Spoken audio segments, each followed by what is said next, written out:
Good morning. Today is day 7 of our trip and we are finally getting to do something that we have been wanting to do this entire trip, which is to drive up Pikes Peak. So I'm going to be taking you guys along for the ride. It is fully paved now, but it's still incredibly steep. We have a Jeep. It's not going to be a problem whatsoever, but I do want to show you guys the views from the top.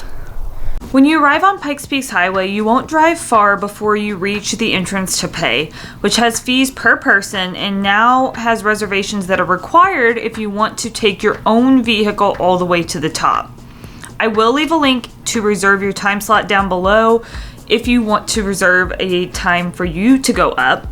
And if you choose not to get a reservation, you can still journey to the top, but you will have to leave your car at mile 16 and take a shuttle up to the top, which is at mile 19.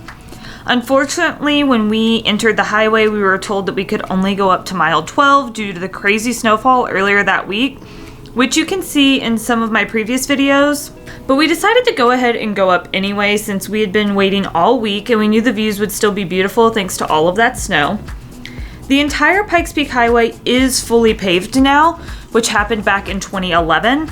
And honestly, it's not that steep at the beginning. It's just a regular windy mountain road, but it did have some amazing views as we drove up. So there were 2 different gift shops open along the way as well, one at mile 6 and one at mile 11.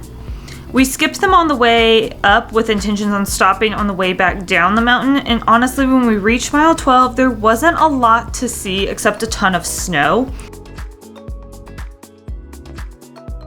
So we headed back down the mountain and stopped at the gift shop, only to find out that they were going to open up the road all the way up to mile 16. So we hopped back in the Jeep, and that is where the real fun began, because after mile 12 things started to get incredibly steep, and in several of these shots you can see just how deep the snow was that the team had cleared off on the road before we started our journey up. And you may be thinking, well, how much of a difference in your view can 4 miles really make? The answer is a lot. We ascended several thousand vertical feet and spent a significant amount of time driving right along the edge of a sheer cliff with S-turns and U-turns, so it was very interesting driving. I completely understand why the road terrified people when it was unpaved, because even with it being fully paved, there were some scary moments if you decided to look down, but we saw a group of school buses making their way up, so we had no doubts that Jerome the Jeep would take it like a champ, and we were right. We really didn't have any issues. We took it slow and just enjoyed the views all the way up. Once we made it to mile 16, there was limited parking, so we were put in the lower unpaved lot since we had 4-wheel drive and that lot was not totally cleared. There was still quite a bit of snow on it. And we were told that the best views required a bit of hiking. So we journeyed into the Devil's Playground, because that's what the area was called, to get a view of the Switchbacks, the Continental Divide, and the Platte River Valley. And those views, let me tell you, did not disappoint. While we didn't make it to the summit of Pikes Peak, which is 14,115 feet, the Devil's Playground is still 12,780 feet in elevation and still gives some really amazing views. We ended up spending about 20 minutes enjoying the view at the top, just walking around, and then we made our way back down to the Jeep. I will say I slid on my butt most of the way back down because gravity is not your friend in snow that is over knee deep, and it was very powdery. But we made it all the way down with minimal injuries, and we drove back down the mountain. This was definitely the most difficult part of the drive as it was steep, so Aaron had to keep the Jeep in very low gears as we were advised by the ranger at the entrance. And aside from some trial and error in determining what the best gear was going to be based on the incline, we really didn't have any issues.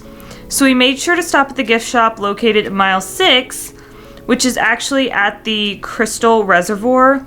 Currently, this is under construction, and so it was pretty empty compared to some of the pictures I've seen in the past where there's a really nice reflection of Pikes Peak, so we didn't get to see that. However, this is a great area to stop if you are looking for a good photo op of the mountain that you just drove up, or if you're looking for a souvenir to remember your trip. But overall, we had a good time, and maybe one day we will make our way back and get to go up to the summit. Unfortunately, that was the last big activity of our trip, and the next day was just a very, very long day of traveling as we made the almost 11-hour drive back to Missouri.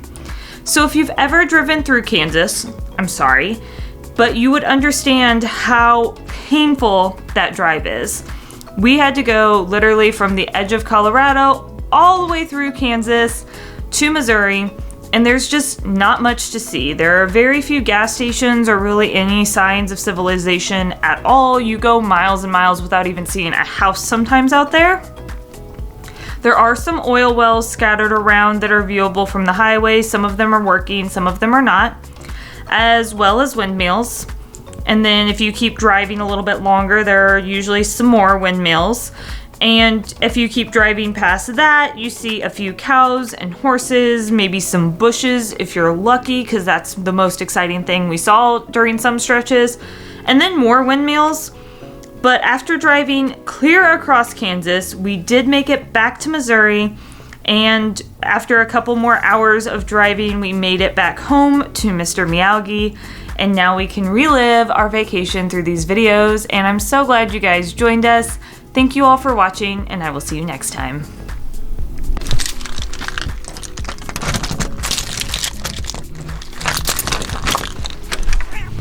Hello! Hello, buddy. Whoops. Stay in the house.